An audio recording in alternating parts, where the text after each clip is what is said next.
Hello friends, welcome back to my YouTube channel Cookeries. मैं हूं अलका और आज मैं आप लोग के साथ शेयर कर रही हूं इंस्टेंट आंवला कैंडी की रेसिपी।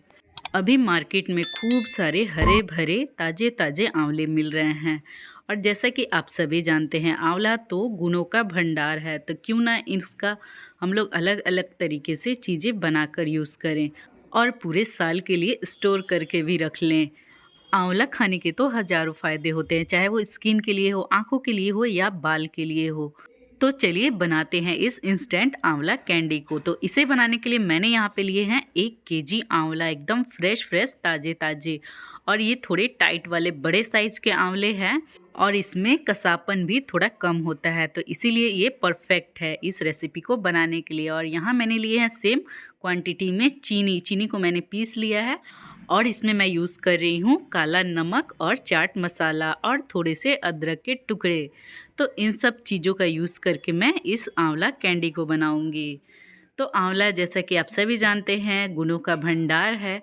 ये बहुत ही अच्छा इम्यूनिटी बूस्टर भी है और आपके डाइजेशन को भी इम्प्रूव करता है। तो क्यों ना इस रेसिपी को आप भी ट्राई करें।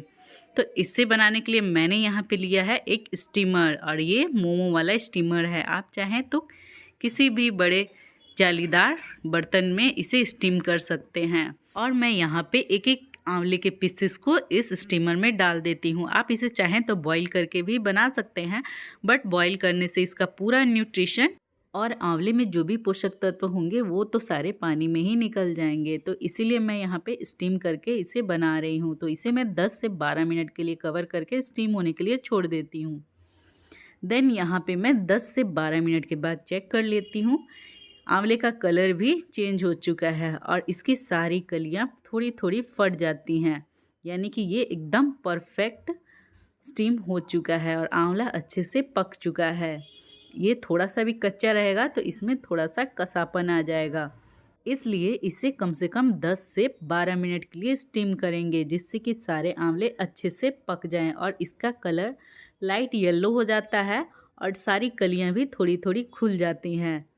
इसका मतलब कि आंवला एकदम परफेक्ट स्टीम हो चुका है आंवला कैंडी बनने के लिए। और अब इसके बाद इस आंवले को कम से कम 5 मिनट के लिए ठंडे होने के लिए रख देंगे, जिससे कि इसके बीज को इसे आसानी से हटा सके। यहाँ 5 मिनट के बाद मैं एक एक आंवले के पीसेस को इसकी कलियों से अलग कर देती हूँ।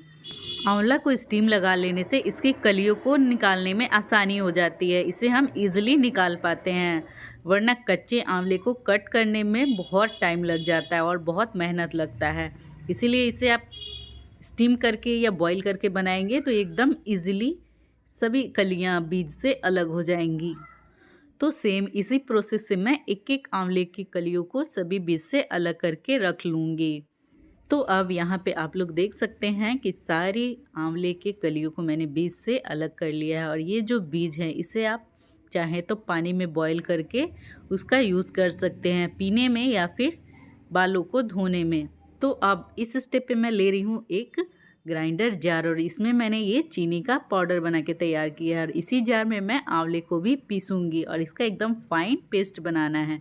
इसमें आप चाहें तो 2-4 टेबलस्पून पानी को भी ऐड कर सकते हैं, बट उसे पकाने में ज़्यादा टाइम लगेगा। और इसमें मैं ऐड कर रही हूँ थोड़े से अदरक, जैसा कि सर्दियों का मौसम है तो ये थोड़ा ज़्यादा फ़ायदेमंद हो जाएगा और इसे अच्छे से पीस लेंगे।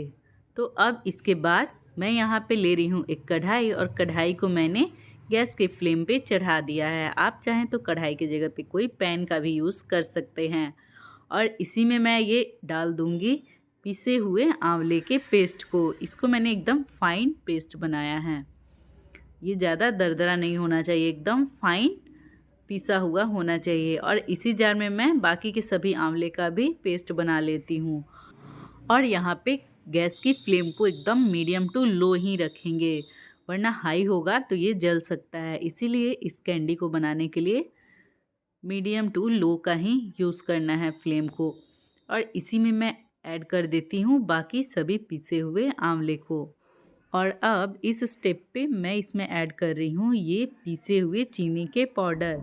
आप चाहें तो इसकी जगह पे डायरेक्ट चीनी को भी ऐड कर सकते हैं या फिर गुड़ में भी इसे बना सकते हैं या फिर चाहें तो इसे मिश्री में भी बना सकते हैं। बट आंवला कैंडी का टेस्ट तो चीनी में ही एकदम परफेक्ट आता है, तो इसीलिए मैं यहाँ पे इसे चीनी में ही बना रही हूँ। और सभी को डालने के बाद यहाँ पे करना है इसे अच्छे से मिक्स। और यहाँ पे इस कैंडी को बनाने के लिए मैंने चीनी का पाउडर इसलिए भी बनाया है जिससे कि ये इजीली मेल्ट हो जाए आंवले के साथ। आप चाहे तो डायरेक्ट चीनी डाल के भी इसे बना सकते हैं, बट उसमें थोड़ा सा टाइम लग जाता है। और यहाँ पे इस पेस्ट को कंटिन्यू चलाते हुए इसे मिक्स करते रहना है। और इसी स्टेप पे मैं यहाँ पे ऐड कर रही हूँ काला नमक। और काला नमक मैंने 1 टेबलस्पून इसमें ऐड किया है। आप चाहें तो इसकी क्वांटिटी को कम या ज़्यादा कर सकते हैं इसे नमकीन बनाने के लिए, क्योंकि कैंडी खट्टी मीठी और चटपटी होती है, तो इसीलिए इसमें आंवला खट्टा हो गया, चीनी मीठा हो गया और काला नमक से नमकीन चटपटा हो गया और बन गया कैंडी। तो यहाँ पे गैस की फ्लेम को मीडियम टू हाई करके अब इस पेस्ट को मिक्स करते हुए कंटिन्यू चलाते रहना है, जिससे कि ये कहीं से भी चिपके नहीं। और इस पेस्ट को तब तक कंटिन्यू चलाते रहना है जब तक ये थोड़ा थिक ना हो जाए। और इस कैंडी के पेस्ट को तैयार होने में लगभग 10-12 मिनट लग जाते हैं इसे कंटिन्यू चलाते हुए।